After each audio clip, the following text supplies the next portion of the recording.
truth is the most convincing story that maps onto reality, and that's why the central narrative is falling apart. Right now in the United States, people should not be walking around with masks. We must see the central narrative for the fiction that it is. We are Americans. While elections are sometimes messy, this was a secure election. The founders began the fight for human liberty and self-governance, and it's up to us to finish the job. I'll tell you what, we are in a truth emergency right now. This is the end game.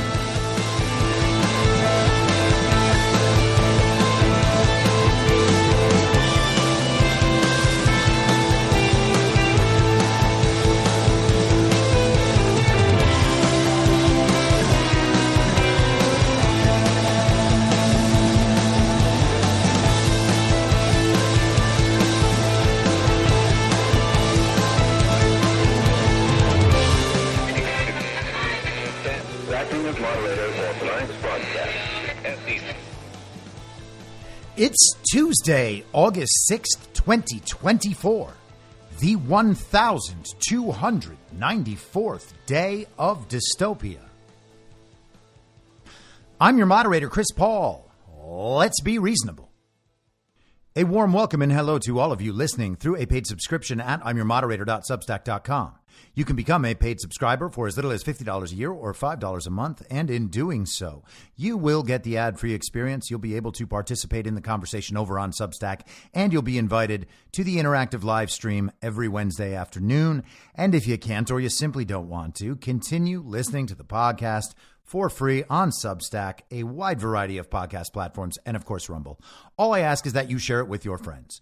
You can find the links to the podcast, the writing, the social media, and the merch site by visiting linktree.com/I'mYourModerator.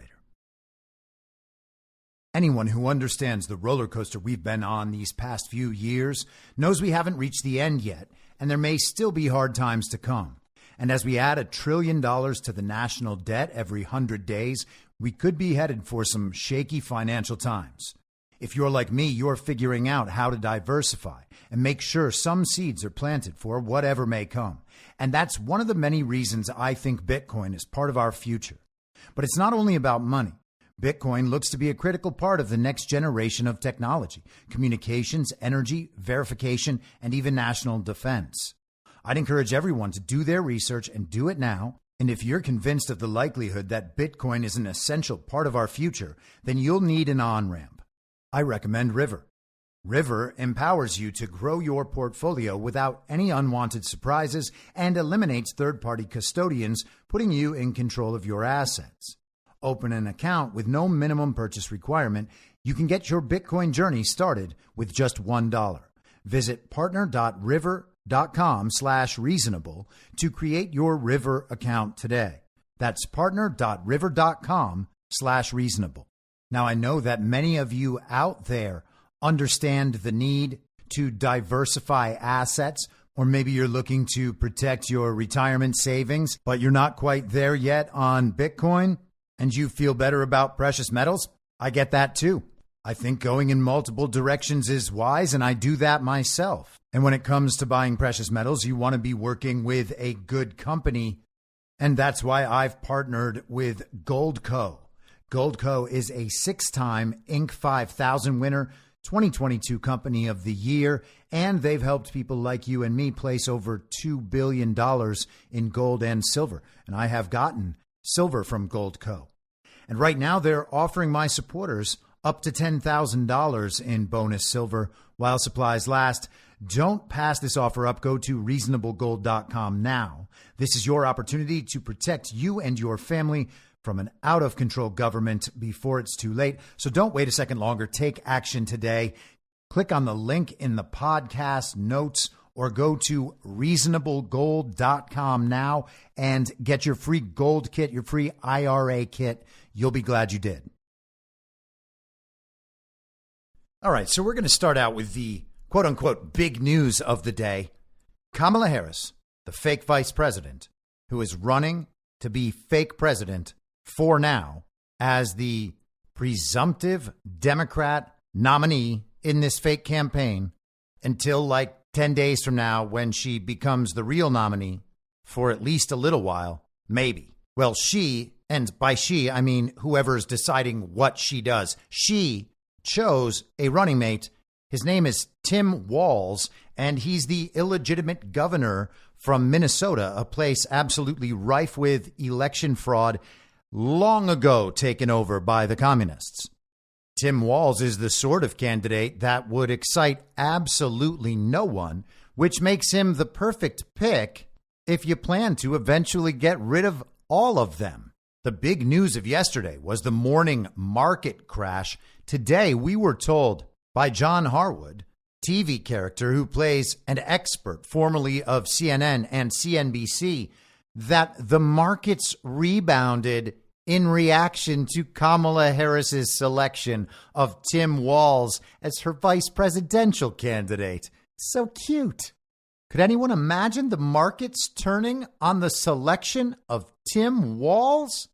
Of course not. It's preposterous. Now, I'm sure that for however long Tim Walz remains in this position, and hey, maybe we'll get the hose again. Maybe we'll get it a couple of more times. Maybe Tim Walz will just be president in 2036 if people continue to refuse to turn off the television. But I'm sure over the course of that time that we can really get down to the bottom of just how communist and insane Tim Walz is. But also, who cares? We don't need to deep dive on Tim Walz to let people know why they shouldn't vote for him. If anyone needs convincing along those lines, they're probably beyond help. Charlie Kirk wrote a little summary of him on social media today. He said, "Welcome to the race, Tim Walz. Let's make sure America knows who you are. You helped ignite the George Floyd riots, the worst the country had seen in decades. While Minneapolis burned, you stalled on deploying the National Guard for an entire day, blaming the city for not submitting the right paperwork. You let your daughter leak the Guard's deployment plans online so that rioters would know how long they had to loot the city with impunity. Minneapolis is a war zone because of you. Just days after the attempted murder of Donald Trump, you called him and his supporters fascists, egging on the same rhetoric that led to him being shot in the first place. Well, there's absolutely no proof of what led to Donald Trump being shot at in the first place along those lines. That is just simply a narrative." Kirk says you have overseen some of the most radical youth trans surgery laws in the country. Under your leadership, teenagers can get their breasts chopped off and get sterilized, and your government calls it health care. You have the most radical abortion laws in the country, zero limits. Every year, 5 to 6 babies are born alive and then murdered legally under laws you support. On immigration, you famously said you wanted to provide a ladder so invaders can climb over Trump's wall. You are a radical open border zealot. You oversaw the single worst fraud of the COVID era, the Feeding Our Future case. Thanks to ineptitude at your Department of Education, criminals stole $250 million of taxpayer money to spend on luxury cars, houses, and vacations. Also during COVID, you approved $500 million in hero pay for frontline workers, only to have 40% of that money go to people who were ineligible, or in many cases, literally deceased. In the House, you were Pelosi's sidekick and did whatever the Democrats demanded. You will try and disguise yourself as a folksy Midwestern moderate. In reality, you are a white male version of Kamala Harris, radical, inept, undeserving to be in leadership. And so that gives you some pretty decent background. If any of those sound like interesting rabbit holes, I encourage you to go down them. If any of them come up as bigger issues, you can be assured that we will talk about them here for a little while until they are understood in their proper context, and then we will move on. I don't think anybody needs to make a long-term commitment to Tim Walz. This is a big fat zero. It's hard to see what purpose this selection serves in terms of traditional political analysis. Does he win a state for the ticket? Not that that's ever been actually a thing, but it has been a rationalization for various selections at certain times. People thought that the Josh Shapiro selection, if Kamala went that route, would be about locking up Pennsylvania. Oh, yes, Pennsylvania loves Josh Shapiro so much that his selection as a running mate would make them vote for Kamala Harris. The place with elections so thoroughly rigged and stolen that they reported a brain-dead Fetterman having won a Senate race would require their own illegitimate governor to be placed on the ticket in order for them to report that they have won via theft again. Come on. Minnesota is supposed to be one of those deep blue states, one of those that are traditionally in the Democrat column. They would be playing defense to make this move. Are they really defending Minnesota at this point? And again, we're talking about traditional political analysis here. Of course, Donald Trump is going to win Minnesota in a free and fair election. So is that the justification for Tim Walz? I don't know. It kind of looks like, at least optically, the 2008 decision to select Joe Biden as Barack Obama's running mate. You have the young, biracial radical who's super hip with tons of potential. And in order to balance that candidate out there for all those squares in the Democrat Party, you need to get an old white guy to make them feel like things are getting taken care of. That's the anti-racist party for you. The young diversity hire needs a chaperone to make all the older communists feel comfortable. But that can't be it. As an optics play, Tim Walz is also a radical. At least Joe Biden was one of those guys with a booming voice and some friends on the other side of the aisle when the uniparty was a little bit more obscured from view. Tim Walz is a soft, puffy liberal who says things like our socialism is just neighborliness. He apparently has a DUI in his past. He was a couple of drinks over the legal limit. And apparently some people are trying to dunk on him with that as if that's going to have any effect. We really should stop worrying about transgressions from 25 years ago when it comes to political candidates. I would much rather support someone who's made mistakes like that, but has otherwise good values and a good vision for how best to serve the people he represents. There are apparently some issues with his overstating his record of service in the National Guard. People are claiming stolen valor. That's obviously never good. I guess we'll see how that shakes out. And there is a vast wave of anti-Tim Walz content out there. If you really feel the need to go own the libs on the selection of Kamala Harris's running mate in this fake election. The guy is basically too boring to even make fun of, but I am certain that the attempts from the regime and the Uniparty to make Tim Walz look interesting and important will be worthy of making fun of at some point. I cannot wait until they begin doing TikTok dances over Tim Walz. What I think is more interesting about Tim Walz is the fact that he presided over the spark that ignited the summer of love in Minnesota as George Floyd died of a fentanyl overdose while being restrained by a policeman's knee. Over the course of the next few nights, the police precinct in Minneapolis was invaded and burnt down. All the records were taken or destroyed. And again, it's entirely possible that all of that was a cover-up for what needed to be done there. But this seems to me like the repayment of a favor. We've also discussed previously the influence of the Somali immigrant community there in Minnesota, Ilhan Omar being their representative. They were involved in the ballot harvesting and election fraud scandals in 2020. Much of that was swept under the rug.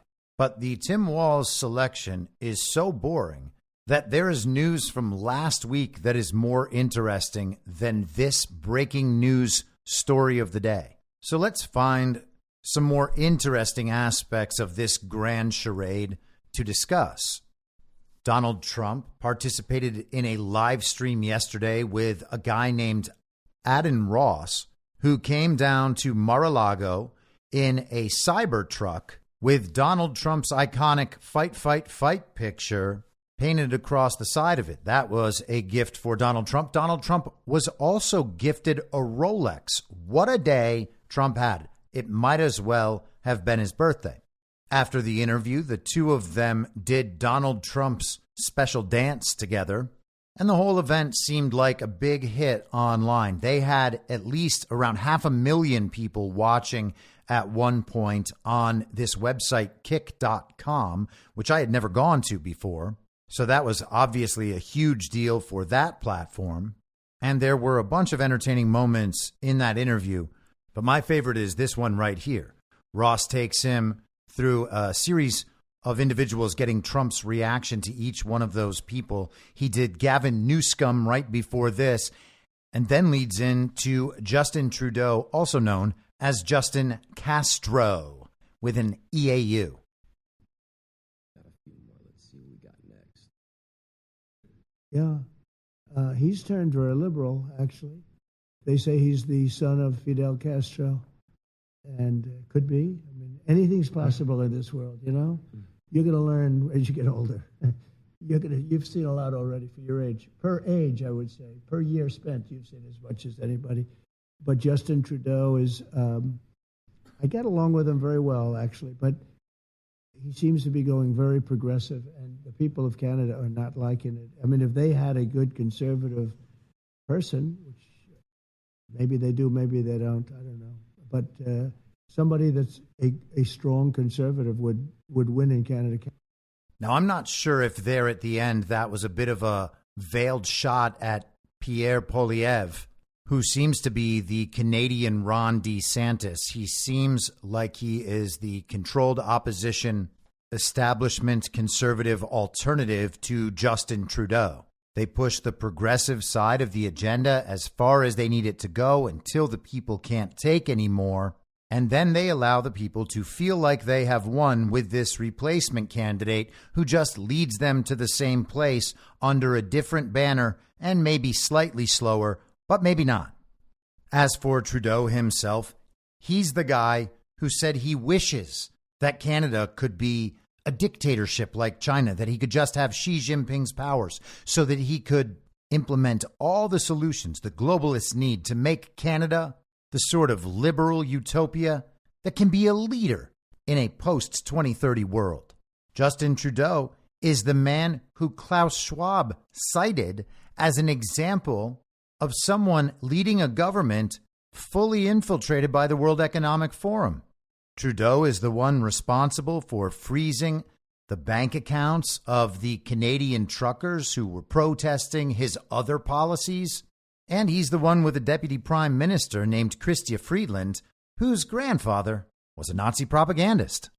Now, we haven't talked about Justin Castreau in a while, and if you're relatively new to the show, or you're just recently waking up and haven't really paid much attention to this sort of thing, Justin Trudeau is definitely Fidel Castro's son, and absolutely not Pierre Trudeau's son.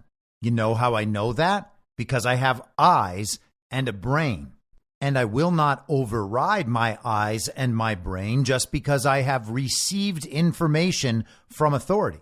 I don't need Justin Trudeau to go on television and admit that he is Fidel Castro's bastard son and not Pierre Trudeau's actual son. Justin Trudeau's mom had a flirty relationship, let's say, that looks like it was probably romantic, with Fidel Castro at the time Justin Trudeau was conceived. There are pictures of them together from that period. If you look at pictures of Justin Trudeau and Fidel Castro, they look the same. And Pierre Trudeau looks absolutely nothing like him. There is actually a great article breaking all of this down that I always direct people to. It's on Medium, which was kind of like Substack before Substack was Substack. The article is by a woman named Karen Leibowitz. And the headline is, "Of course, Fidel Castro is Justin Trudeau's dad. Nobody has debunked anything."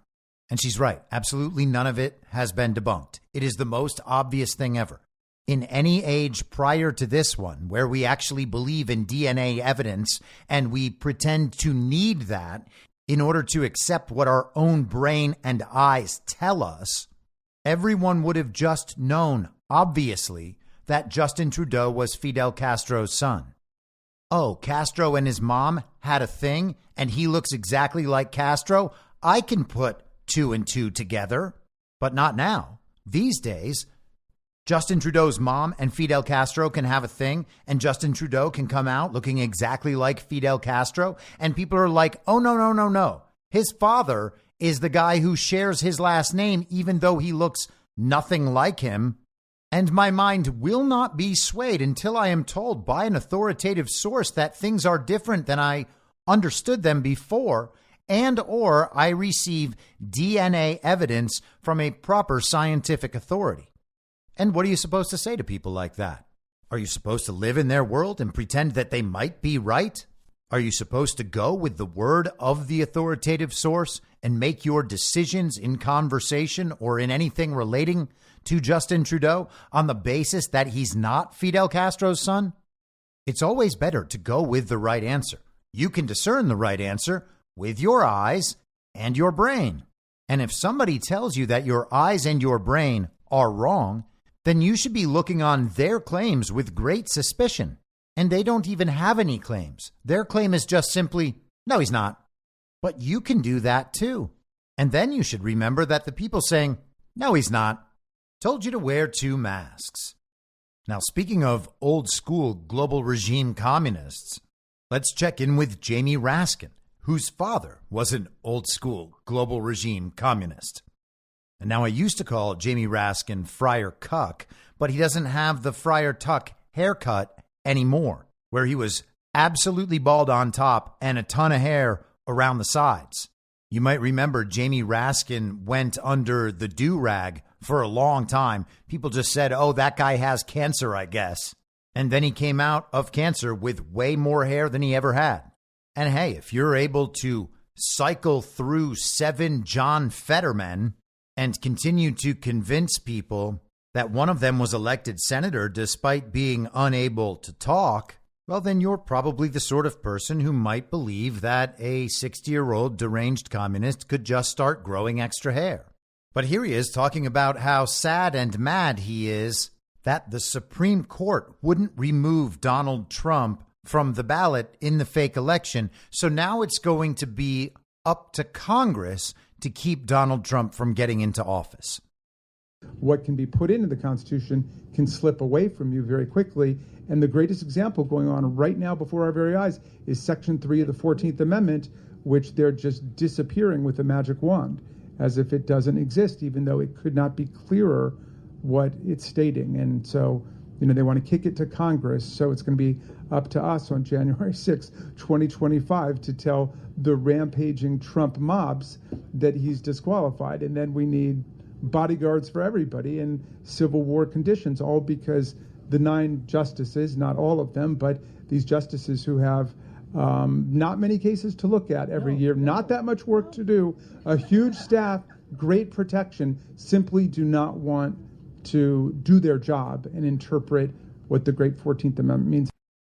And so Raskin is talking about what they refer to as the insurrection clause in the 14th Amendment. Now, I've talked many times about Columbia law professor George P. Fletcher's book, Our Secret Constitution. Now, Fletcher is a diehard leftist, a law professor at liberal Columbia. In the book, Our Secret Constitution, Fletcher argues that Abraham Lincoln is the greatest hero our country has ever known because he fought the Civil War in order to overturn the Constitution, changing the United States of America from a republic into a democracy, taking the focus from the rights of the individual to the good of the nation, and shifting the primary value of this union of states from liberty to equality. And of course, equality from the top down, because you can't just get equality from the bottom up. People aren't the same. Hierarchies will necessarily develop. The 14th Amendment was passed during that Reconstruction era, when none of those amendments were actually properly ratified. They barred the Confederate states from participation in the ratification, and then upon reintroducing those states formally back into the Union, made it so, of course, the new amendments would apply. The 14th Amendment is the so-called Equal Protection Amendment, and it's hard to imagine anything more distortive of our system of laws than that amendment and how it has been used to set court precedent in the past. Jamie Raskin is angry that the Supreme Court didn't use the finding of a court in Colorado that used the Sham J6 committee's report to simply determine that Donald Trump had committed insurrection and was therefore disqualified from office due to the insurrection clause in the 14th Amendment, which was designed specifically to keep people who did not support the Union out of office following the Civil War. It was certainly not intended to keep people from running for office on the basis that some communists got mad at what was on television.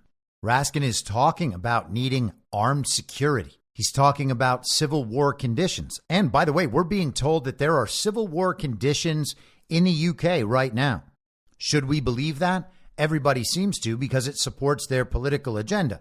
This is a result of the illegal aliens in that country. And I have no doubt whatsoever that illegal immigration is a massive problem all around the world. I've been calling it a global slave trade for years. It's sad that the regime devastated the regions where these people are from. It's sad that the regime moved them to the new countries. It's sad that the regime is using these people to take over countries. But civil war is considerably worse than that, and it will ultimately help that global regime maintain control over whatever country devolves into civil war. Raskin is suggesting that that is what we will see here. And you can imagine that there is going to be some movement toward violence in the streets that will be projected onto our television screens in the period between November 5th of this year and January 20th of next year, or however long that extends. Jamie Raskin is telling you the strategy that we probably first discussed when the Supreme Court first heard the arguments in that ballot access case for Trump coming out of that Colorado court. The judge there had simply entered the Sham J6 committee's report as though it contained nothing but facts into the record and said Donald Trump has committed insurrection and is therefore ineligible to run for president. And she ordered that his name be removed from Colorado's ballot. It's worth noting, by the way, that the president cannot commit insurrection.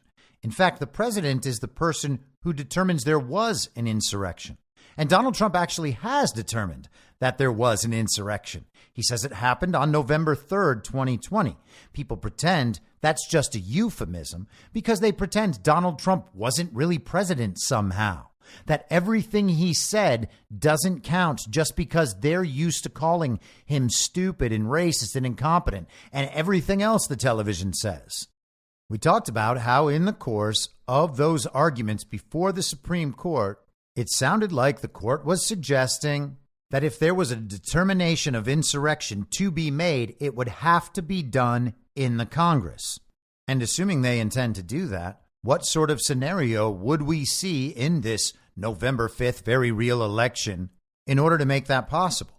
Well, they would need a majority, which would mean they'd have to steal a whole lot of races down ballot, while Trump would win at the top of the ticket. And who's talked about that option over and over again? And I just want to make this really clear because Seth Keshel's been writing a bit about these ideas, and so we've spent some considerable time talking about them. And so I just want to run through it again and clarify.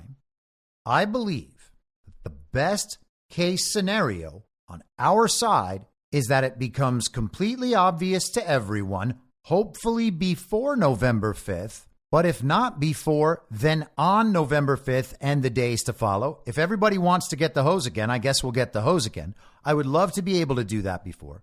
But what we need is full public acknowledgement that our elections are stolen. The system is irredeemably flawed. It is incapable of producing legitimate elections. That has to be fully known in order for things to change. If that can't happen in the next 90 days, well, it's going to happen with the election results we see reported on the television. And then at that point, hopefully people will actually support a thorough and transparent review of our elections. But it doesn't sound like that's what's being planned. It sounds like what's being planned is an attempt by Congress to keep Donald Trump out of power after they have told everybody that the Democrats won the Congress and the Senate. At that point, Jamie Raskin and his pals in the House would vote to determine that Donald Trump is disqualified from serving. And they would probably do that after having rigged the national popular vote, which isn't a real thing, while allowing Donald Trump to be declared the winner via the Electoral College, which they have already marketed for years as somehow illegitimate and anti-democratic. And they will continue to call it that while they override the announced results of the election. And they wouldn't even have to talk about elections being stolen at that point. They'd use the election fraud system to get their majority in Congress. They would allow Donald Trump to win through the Electoral College, and they'd allow Larry Hogan to win in Maryland. That would be their proof that their elections are legitimate. And then with that congressional majority, they can say, this is what the people really voted for. We are going to vote to disqualify Donald Trump from office. Maybe they'll even tell people that J.D. Vance can be president. And it'll be so good that we all groveled before J.D. Vance, telling everyone how J.D. Vance was the best choice. I don't know why, but Trump chose him, and that makes him the best choice. It's actually kind of amazing to me to see people do that, and then watch just a few weeks later as their controlled opposition counterparts say all the same things about Tim Walz, when most of them had never heard of Tim Walz a week ago. So that scenario has the TV telling everybody that Democrats won the House and Senate, and they don't even need Democrats to tell you the truth. They just need uniparty candidates in the House and the Senate in states around the country, down ballot everywhere, right down to your local election.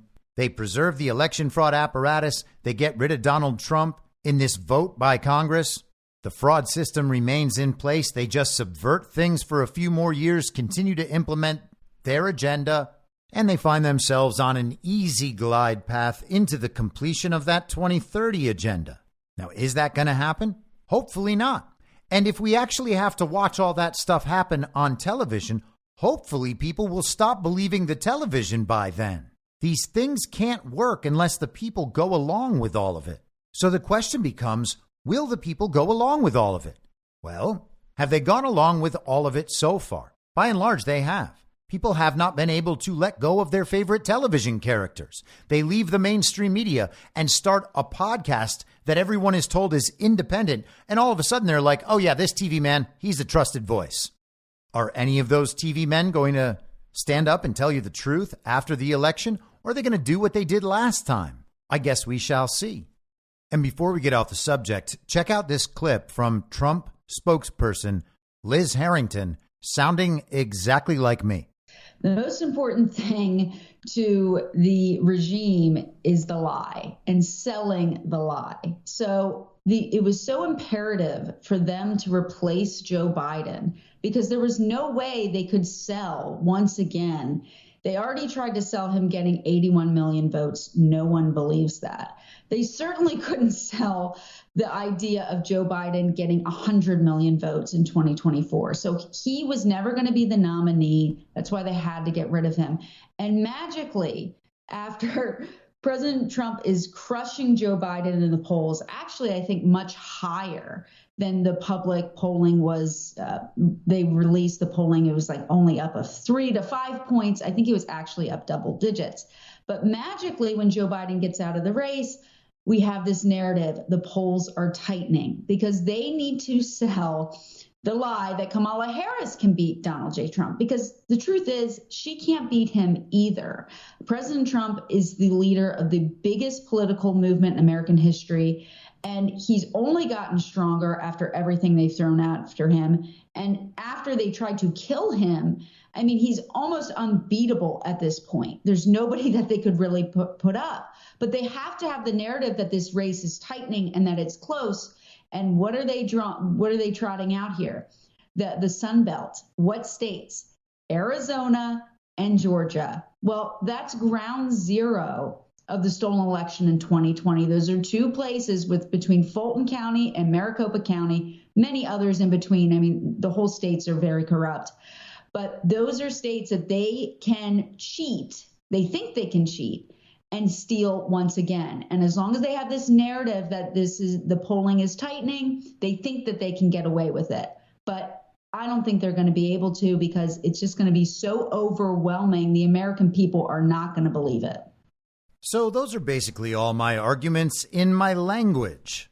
What matters is being able to sell the country a narrative about how their selected candidate actually could have possibly won in order for them to be able to cheat and project that person as the winner. It was clear they couldn't do that with Joe Biden. She says nobody believes that Joe Biden received 81 million real lawful American votes, and they certainly weren't going to believe that he received 100, so they're going to try to figure something else out and put someone up who might be able to convince the country that somehow, for some reason, Donald Trump lost. And as I've said many times, if we need to get the hose again, if we're not able to reach that critical mass of public acknowledgement that our elections are incapable of producing legitimate winners in the next 90 days, then we're going to get the hose again. And I get that this seems crazy because it's counterintuitive that the best case scenario for the regime would be to announce Donald Trump as the winner and claim victory in the House, the Senate, and down ballot. Donald Trump being the focal point of everything. But that is their best case scenario. And they can try to get him disqualified through the congressional action that Jamie Raskin was describing. But even if that doesn't happen, they would have uniparty down ballot, uniparty in the states and at the local level. They would be able to implement their entire program, subvert another 4 years under Donald Trump, keep their election apparatus in place, and just continue to move forward. Their worst case scenario is for the entire country to understand that the election system itself is incapable of producing legitimate results. And if people can't figure that out in the next 90 days, then the best possible scenario is to give an election result that makes it immediately obvious to everyone that that result could only have been produced as a result of fraud and manipulation. So how do you get a result like that? What if the TV says that Kamala Harris or Michelle Obama or Hillary Clinton, whoever it ends up being, received 100 million votes to Donald Trump's 65 million votes? What stories are they going to come up with to explain that? And again, we have 90 more days of awakening at this pace or faster. And at that point, will anyone in the country believe that Michelle Obama or Hillary Clinton or Kamala Harris could get 100 million real lawful American votes and blow Trump out of the water, getting 65, 70% of the vote? No one would believe that. If the TV reported that, everyone would immediately know our elections are obviously stolen. And whatever arguments they gave themselves in 2020 to be okay with it when they also knew it then, those will have faded over the course of the next 90 days. So the best case scenario for us is everyone waking up to the fact that our elections are incapable of producing legitimate winners. We do not have real elections. They are fake elections. If an election is not real and it does not accurately reflect the will and intent of the voter, and the people running the elections know the elections aren't real, they know they're making the selections, and the people running in the elections also know that their victories will be the product of a rigged system, we don't have elections. What we have is a charade where the normal average American participates in a grand scheme of self-delusion. If we do not demand better, we will not get better. We will get the hose again. And the best outcome in that scenario is the most absurd possible result that makes it immediately obvious to everyone that our elections are stolen. At that point, hopefully, we can move forward. So let's stick with some election stuff. There is election integrity news out of Georgia. This is the Atlanta Journal-Constitution from yesterday. Trump-backed Georgia Election Board seeks new rules and focuses on Fulton County. And to be clear, as I've said many times, fixing some election rules around the margins doesn't get us to a legitimate election. They're either 100% legitimate or they are 0% legitimate. Our election problems can't be mostly remedied. They can't be partially remedied.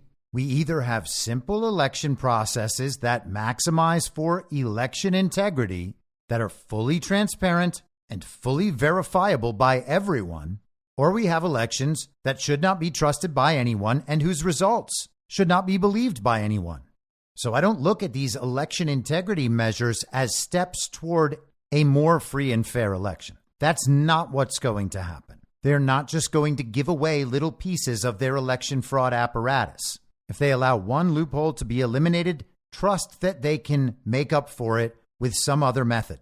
That doesn't mean that patriotic Americans are not doing good work and trying as hard as they can within the system to make things right. The answer is not going to come from within the system. But that doesn't mean that their work is for naught. They are learning about the system. They are publicizing these issues. They are letting people understand what it is that's been done to them and been done in their name. So all of this can be good and productive without being able to directly ensure that our elections will have integrity. But let's go through a little bit of this. With a right-wing majority embraced by Donald Trump, an increasingly politicized Georgia election board plans Tuesday to review allegations about the 2020 vote count and finalize a new rule for certifying elections this fall. Trump praised 3 of the board's Republican members by name at his Atlanta rally on Saturday, elevating their profile as they review a total of 15 changes to election rules, including a proposal requiring a quote-unquote reasonable inquiry before counties approve election results. And we discussed some of that a couple of months back. The election board had decided to delegate its authority, making it so everyone's role was essentially just to be a rubber stamp on whatever election results were produced. And this is a common pattern and occurrence in the bureaucratic states of communist regimes. All of the authority to do anything is delegated and diluted so that everyone has responsibility and no one has responsibility. Therefore, if accountability is ever demanded, they just figure out who needs to walk the plank and they sacrifice someone and just keep moving ahead. Georgia's PBS affiliate described the process this way.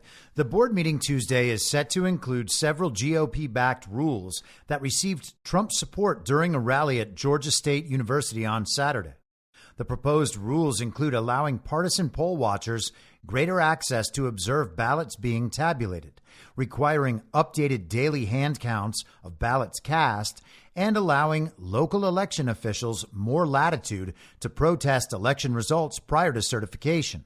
Today, vote certification by local election officials is essentially an administrative role. And that's how they refer to these things, just a rubber stamp. You're just performing an administrative function. You don't actually have to check and verify that things were done properly. You just sign off on whatever was done.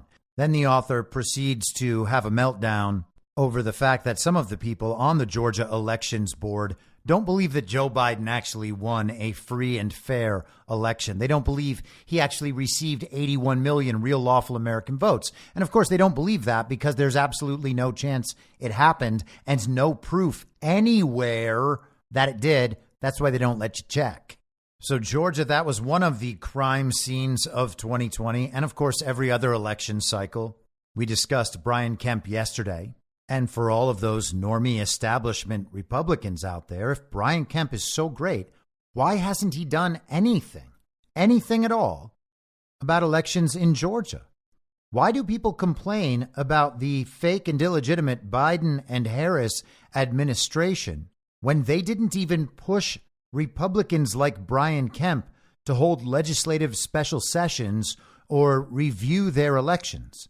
They could have prevented the Biden-Harris quote-unquote presidency in its entirety simply by not rolling over.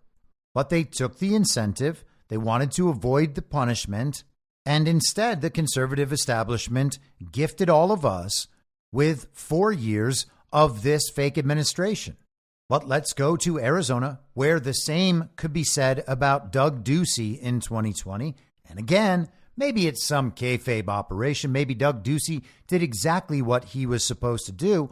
But for all anyone knows now, Katie Hobbs is the governor of Arizona. And we have to hope some sort of devolution is happening in Arizona, or they might be screwed. This is Zero Hedge. Maricopa County sued after refusing to remove illegals from voter rolls. America First Legal has filed a lawsuit against Maricopa County, Arizona recorder Stephen Richer for failing to remove non-citizens from county voter rolls. Now, we were told that last week, Stephen Richer lost his primary election in Arizona. In fact, the pro-MAGA, anti-establishment Arizona candidates did really well across the board in those fake primaries. And naturally, people went out and celebrated. Oh, look at the wins we've achieved in Arizona. We were named the winners of these fake elections rather than being named the losers. So now the system's capable of producing legitimate winners.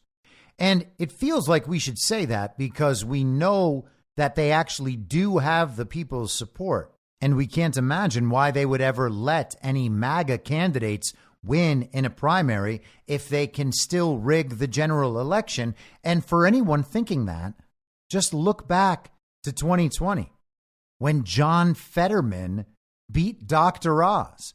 Dr. Oz having beat Dave McCormick in the 2022 Pennsylvania Republican senatorial primary. Dave McCormick is now the Trump-endorsed senatorial candidate in Pennsylvania for this fake election. So the Uniparty took the loss in the primary, allowing MAGA to win in the primary. Everybody cheers, which is essentially them giving their blessing to the legitimacy of the election. And then the Uniparty just rigs and steals the general, and no one has a damn thing to say about it because they all just attested to the legitimacy of the primary elections. So Stephen Richer, who just comes off as the most detestable little twerp, he lost in the primary, lost in quotes. And oh, how the people rejoiced. But let's get back to the article. He failed to remove non-citizens from the county voter rolls. On Monday, the legal organization founded by former senior Trump advisor Stephen Miller sued Richer and Maricopa County on behalf of the Strong Communities Foundation of Arizona and a registered voter and naturalized citizen for allegedly refusing to verify the citizenship of voters registered in the county, Just the News reports. On July 16th, AFL sent letters to all 15 Arizona counties demanding that election officials follow state and federal law by ensuring that non-citizens were unable to vote, and warned of legal action if they didn't by the following week. Richer replied via his legal counsel, claiming that he's following the law by verifying the citizenship of voters. However, AFL says he's lying, as voter rolls have had an increase in the number of registered voters without confirmed citizenship under his watch, and that databases have not been accessed which would verify voter citizenship. AFL has sued Richer for allegedly violating state law by not performing the monthly list maintenance required to verify the citizenship status of registered voters who have not provided proof of citizenship. In Arizona, registered voters without proof of citizenship can vote only in federal elections, not state elections.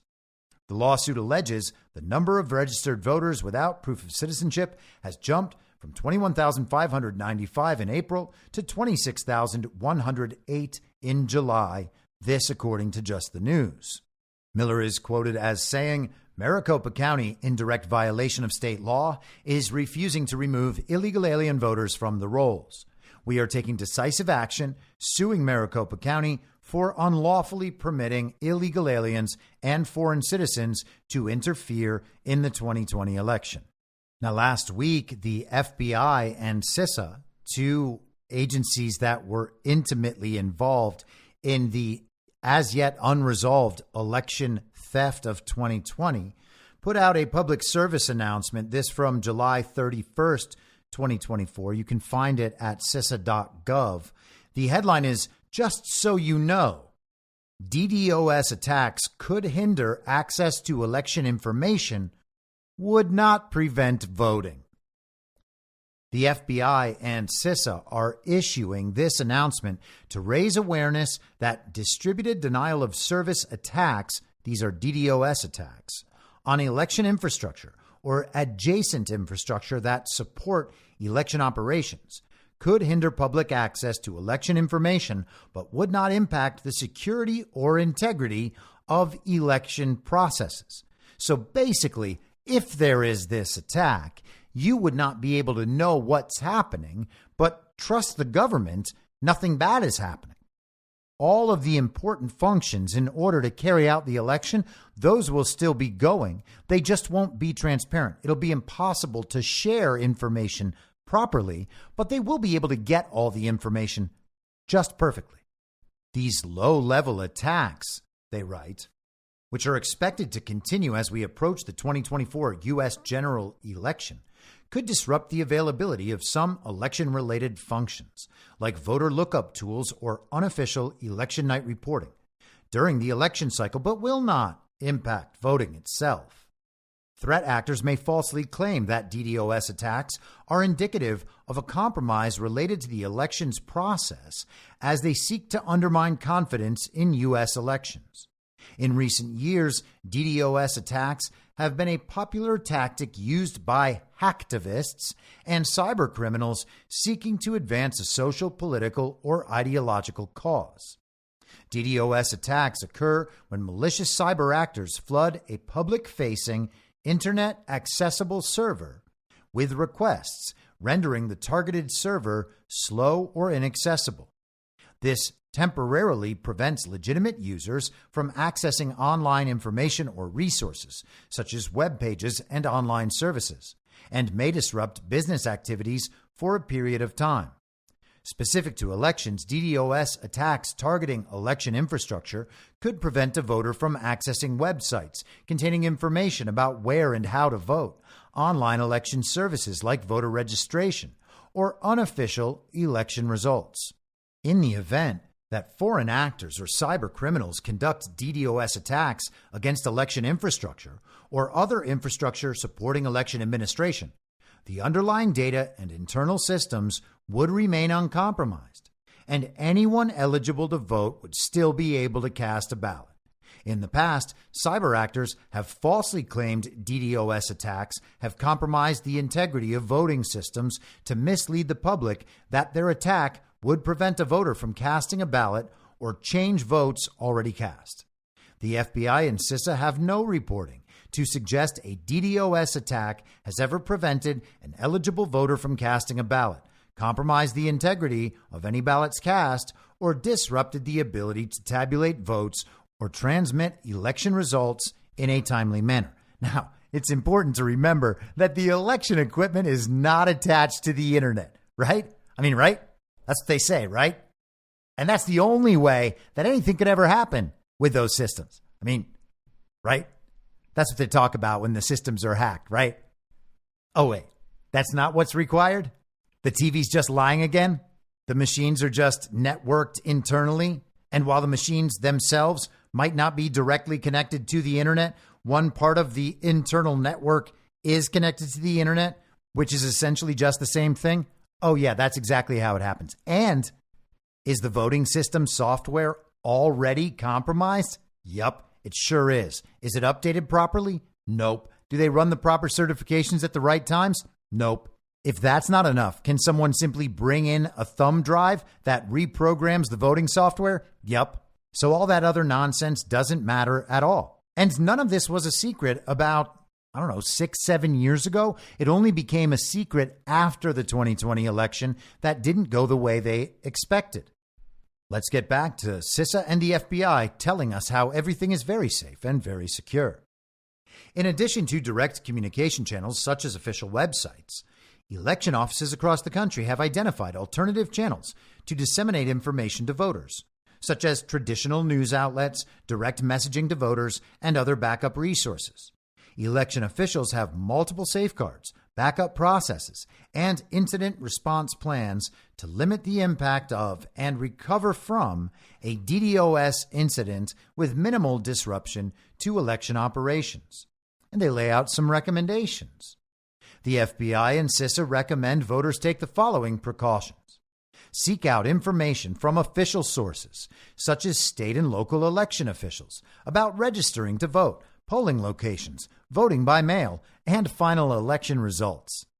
If the official website for your election office is unavailable, contact your state or local election official.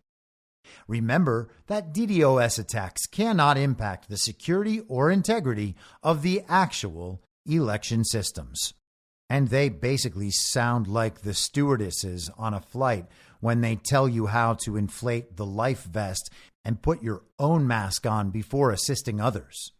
Now, much like we discussed yesterday with all of the narrative seeding around an eventual attack against Israel by Iran, we've seen all sorts of narrative deployments seeding this specific narrative over the years. A potential cyber attack that might take down part of the election systems. And this one's particularly interesting in that wording because it's saying nothing's going to be wrong with the system, but there might be some problems in our reporting. So for those days or maybe weeks after an election, while people are waiting to get the results, as though the whole thing continues to be legitimate as it just drags on and on and on. Sorry, we can't count all your votes.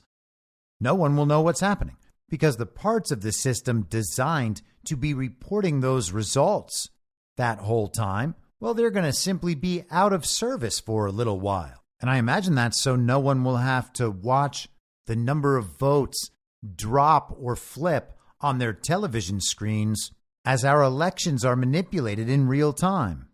The primarily tech and business-oriented news website The Register published an article about this CISA and FBI release on Thursday, August 1st. FBI CISA remind U.S. voters that DDoS attacks can't touch election systems. U.S. law enforcement and cybersecurity agencies are reminding the public that the country's voting systems will remain unaffected by distributed denial of service attacks as the next presidential election fast approaches.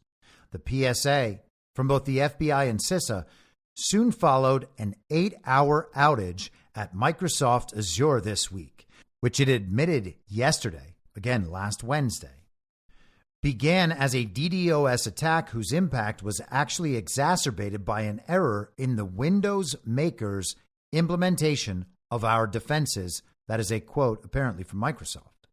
The outage disrupted the likes of GitHub Codespaces, DocuSign, Microsoft 365, and Minecraft, among others. It also comes amid a period of heightened public distrust of IT services, driven in no small part by the major outage catalyzed by that dodgy CrowdStrike update.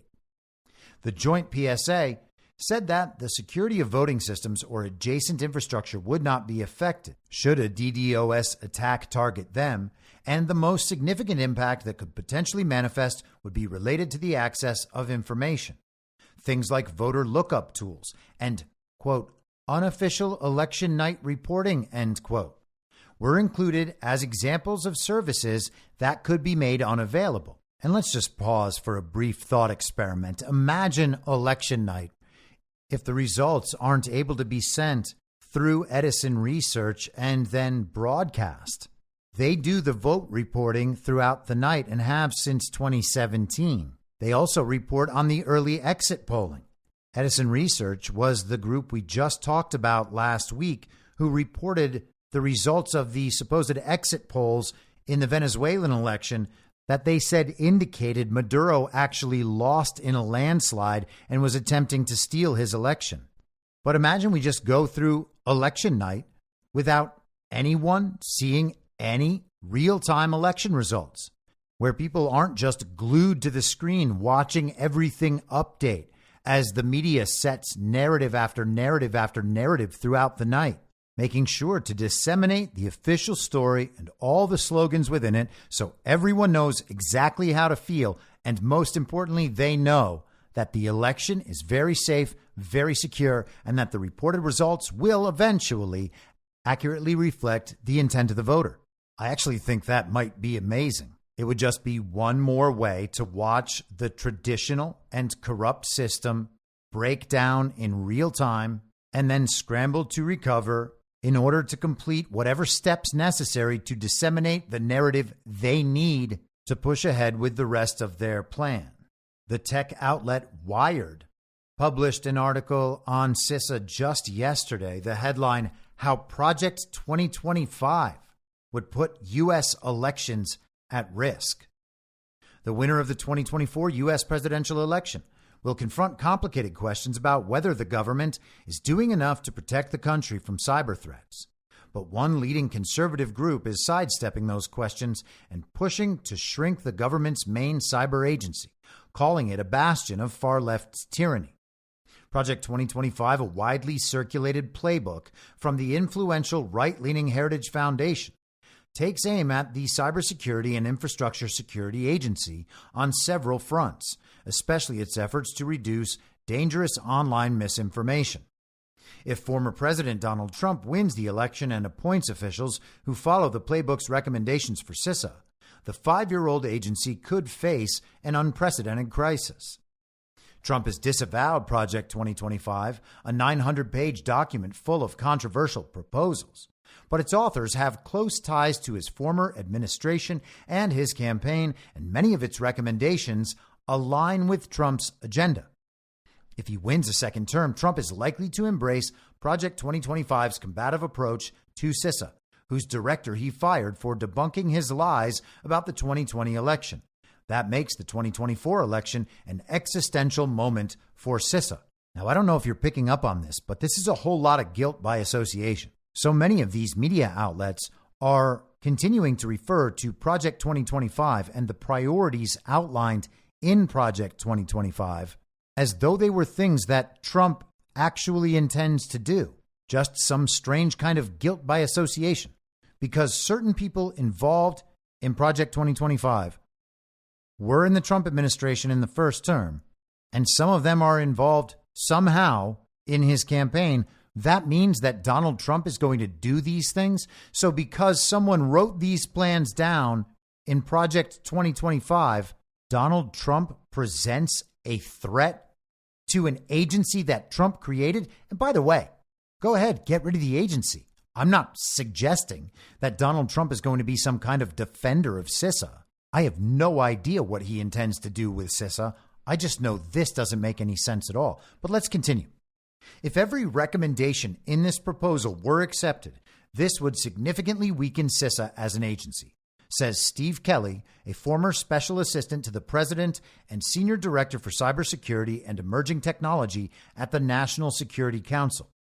It would essentially see CISA cease functioning as a principal element of cybersecurity, says John Costello, a former chief of staff to the National Cyber Director at the White House.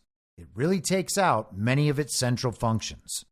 Further on in the article, they write, most of Project 2025's proposals for CISA are difficult to decipher and reflect what experts say is a misunderstanding of the agency's activities. Skipping ahead again, they write, Project 2025 also vaguely decries what it characterizes as CISA's overlap with other agencies. The report says CISA, quote, should refrain from duplicating cybersecurity functions done elsewhere at the Department of Defense, FBI, National Security Agency, and U.S. Secret Service, end quote. But no cyber experts consulted by Wired could figure out what that means. Skipping ahead once again. Of all the CISA proposals in Project 2025's plan, the most ambitious one is highly unlikely to succeed, moving the agency into the Department of Transportation as part of a broader initiative to dismantle DHS. The recommendation reflects conservatives' desire to shrink the overall size of government, but it may also suggest a belief that moving CISA would curtail its scope and make it, quote, a little more manageable, end quote, says Brandon Pugh, director of the Cybersecurity and Emerging Threats team at the center-right think tank R Street Institute. Pugh says some Republicans believe the agency, quote, went beyond its original mandate and has become bloated. The article concludes this way. Even as Project 2025 appears to misunderstand some aspects of CISA's mission and focus disproportionately on others, the document also misses opportunities to recommend meaningful reforms. Congress has spent years waiting for CISA to complete a quote-unquote force structure assessment that would better define its mission and the resources and organization needed to accomplish it. But even beyond CISA, there are serious concerns that the government as a whole isn't coordinating well on cyber issues. Pugh says it's worth examining whether the system is working well. Do we need to take a harder look at who's responsible for different leadership aspects of cyber? For now, though, experts agree that Project 2025 misses the mark. The document, Montgomery says, is full of little tantrums and shows a lack of understanding on how the federal government works. Costello says it's embarrassing to see Project 2025, quote, call for essentially the hollowing out of CISA, end quote. And he worries that its implementation could create a perilous feedback loop for the agency. If you are going to reduce the mission scope and importance of CISA, he says, morale is going to drop, people are going to want to leave, and Congress is going to be less willing to fund it. And oh, how sad that would be for us to lose CISA if Donald Trump implements Project 2025, which he has disavowed. And they continue to report on it anyway, as though it is representative of what Donald Trump's agenda would be. It's like they have produced a massive, multifaceted, detailed straw man of Trump in effigy that they can attack from any direction at any time. They spent months and months selling Project 2025 as Donald Trump's agenda, and then Donald Trump finally came out and just disavowed the whole thing, and they're still using it to attack him and his priorities anyway. But what's stranger is why they're committed to protecting CISA. It's very odd that members of the regime, the uniparty establishment, various globalist think tanks are upset that CISA might be dissolved and have gone to media outlets like Wired to report on it. And so let's conclude with one final election story from the past week. This is from August 2nd in Just the News. Election red flag. Postal Service watchdog warns some mailed ballots may be delayed and not counted. And this is pretty good timing because, as you might know, I do a show called Hindsight 2020 with my friend Patrick Gunnels every Monday night on the Badlands Media Channel. And in that show, we review the major stories of the past week, but from back in 2020. And throughout this past week in 2020, Donald Trump was tweeting about mail-in ballots and how there was a push in states all around the country to introduce universal mail-in balloting. In fact, that was one of the leverage points that was being used by Nancy Pelosi and Chuck Schumer in the negotiations over further COVID relief money. They wanted concessions for teachers' unions. They wanted certain measures put in place regarding law enforcement. You have to remember that was the summer of love, the summer of George Floyd. And they were holding back on putting forth that COVID relief money to the people who had been forced from their jobs for absolutely no reason, because they wanted to implement universal mail-in balloting and have everyone who was registered in all the states across the country sent a mail-in ballot, while at the same time they were trying to get universal ballot harvesting so that people could go out and retrieve those mail-in ballots. I mean, what do you think all those on-the-ground foot soldiers are for? They're going to go out and solve racism by breaking in to Target and the Nike store? But let's go to Just the News. The U.S. Postal Service failed to deliver political and election mail on time between 2% and 3% of the time during the 2024 primaries, and the Mail Service's chief watchdog warns in a new audit that some mailed ballots might be delayed or not counted in the November election because workers aren't following required procedures. We found that Postal Service personnel did not always comply with the policy and procedures regarding all clear certifications, election and political mail logs, and audit checklists, the Postal Service Inspector General warned in a report made public this week. In addition, we identified processes and policies that could pose a risk of delays in the processing and delivery of election and political mail. Further, we identified issues related to some Delivering for America operational changes that pose a risk of individual ballots not being counted. The report, reviewed by Just the News, added. The chief internal watchdog made 10 recommendations for the Postal Service to improve performance and make sure it doesn't fail to deliver for the fall presidential election, but warned that USPS managers disagreed with 2 of the solutions. opportunities exist for the Postal Service to improve readiness for the timely processing and delivery of election and political mail for the 2024 general election, the report concluded. The Inspector General said it studied the Postal Service's compliance with its election mail requirements during the lead-up to and completion of early primary elections from December 3, 2023 through April 1, 2024. It noted that while the mail service is committed to timely delivery, not all of its employees it audited at 15 mail processing facilities and 35 delivery units were following the rules and procedures. We found 12 of 15, 80%, mail processing facilities did not complete all clear certifications according to policy, end quote. That ensures political mail got processed by daily required headlines, the report said. As a result, the audit found, quote, between 2 and 220 ballots at the 7 facilities after completion of the all-clear process.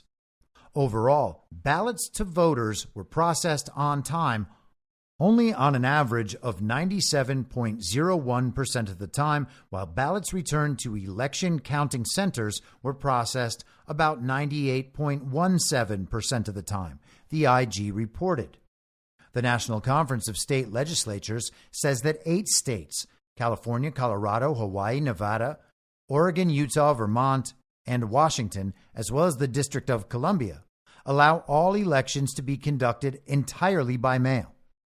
2 states, Nebraska and North Dakota, permit counties to opt into conducting elections by mail. 9 states, Alaska, Arizona, Florida, Kansas, Maryland, Missouri, Montana, New Mexico, and Wyoming, allow specific small elections to be conducted by mail, and 4 states, Idaho, Minnesota, New Jersey, and New Mexico, permit mostly mail elections for certain small jurisdictions. So that's 23 states that are heavily reliant on mail-in balloting, widely known for about 20 years now to be the method of voting most vulnerable to manipulation. Mail-in balloting was increased dramatically in 2020, with COVID being used as some sort of justification.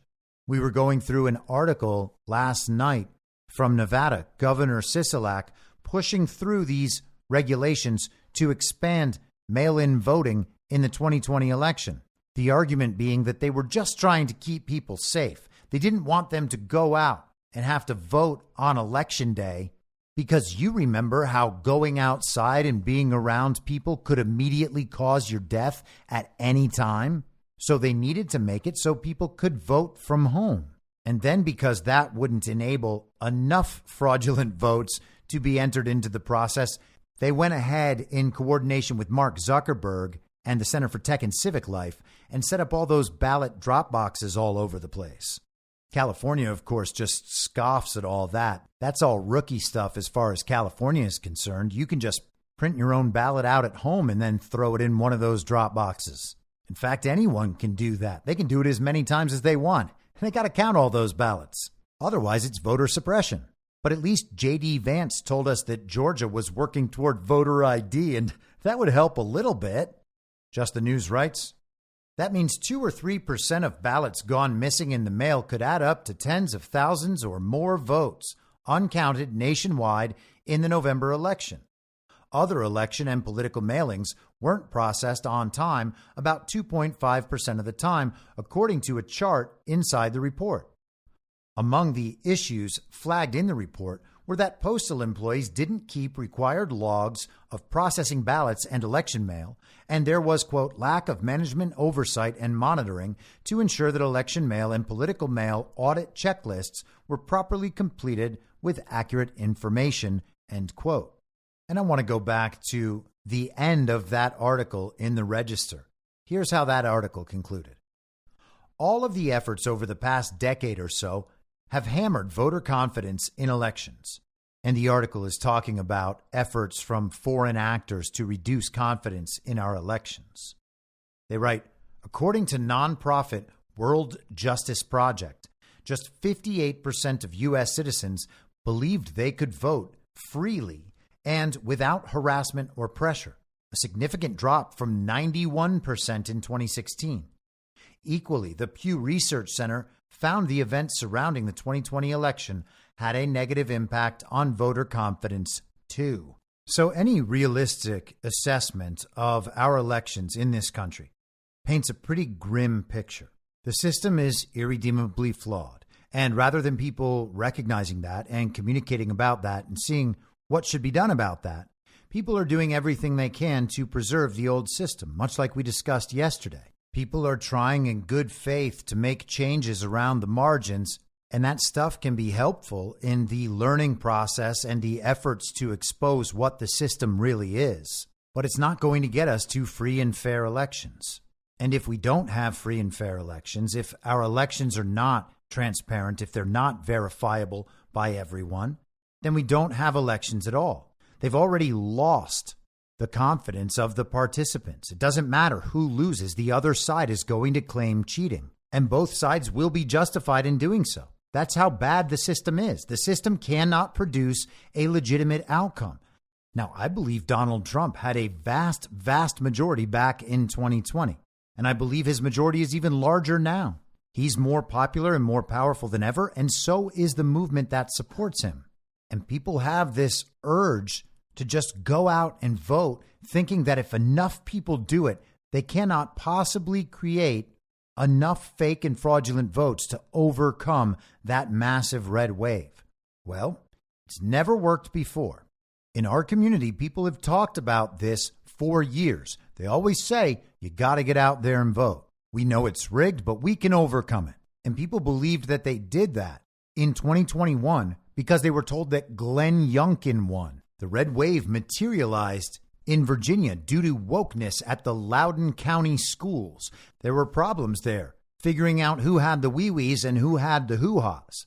And the Daily Wire came to the rescue. And just like that, Glenn Youngkin became governor, which means that the elections couldn't possibly be stolen. Only Democrats are the beneficiaries of stolen elections. But of course, that's not true. These stolen elections and the fake news polls that support them convince the country that we are something close to a 50-50 country, divided along political lines just about in half. Sometimes it leans toward one side, sometimes it leans toward the other. But it's always about 50-50, and it's about 50-50 now. You see, Donald Trump and Kamala Harris are just about tied in the polls, and they'll keep that going for as long as they can. Maybe they'll even try some stories where Kamala Harris takes the lead. Something dramatic is going to happen. We're going to be told people got upset at something Donald Trump did, and now Kamala Harris and Tim Walz have surged ahead. Or we won't. We'll be told Tim Walz made no difference whatsoever, and then they'll swap Kamala out, and it won't matter at all. Because as Liz Harrington said, and as I've been saying for months and months in those exact same words, all that matters is what narrative they're able to successfully disseminate. What can they convince people to believe about our elections? Can they convince the country at large that Donald Trump could be defeated in a legitimate election by whoever the Democrats end up putting up as their candidate in this fake election? And if they can't, that's okay. They'll just steal everything down ballot, fill the federal government with uniparty candidates, fill the state governments with uniparty candidates, and then they'll send Jamie Raskin and his pals over to Congress to vote to disqualify Donald Trump from being able to hold office in the United States. And we would probably then get a Supreme Court battle over that. And hey, if that's how it goes down, then that's how it goes down. But I'd rather not see it go down that way. We don't have to get the hose again.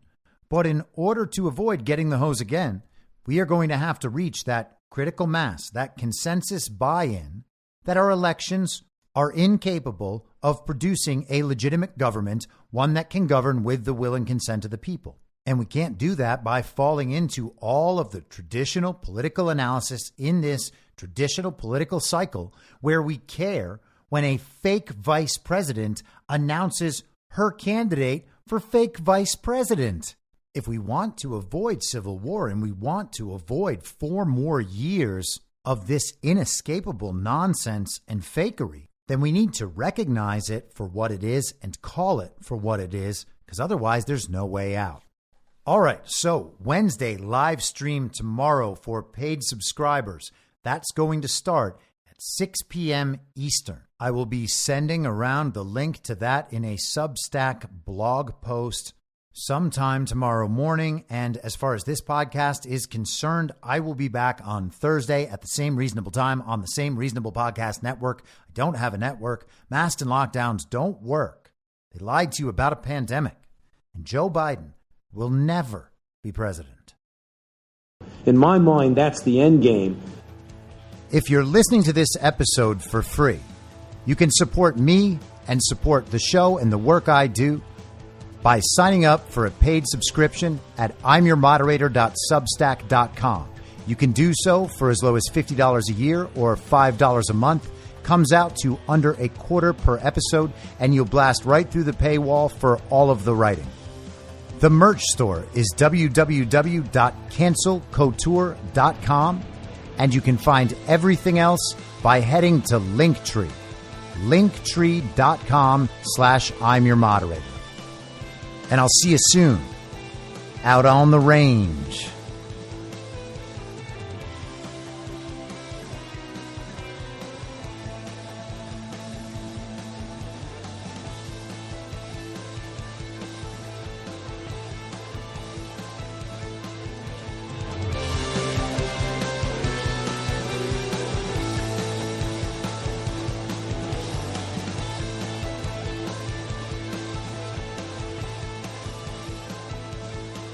It's hell!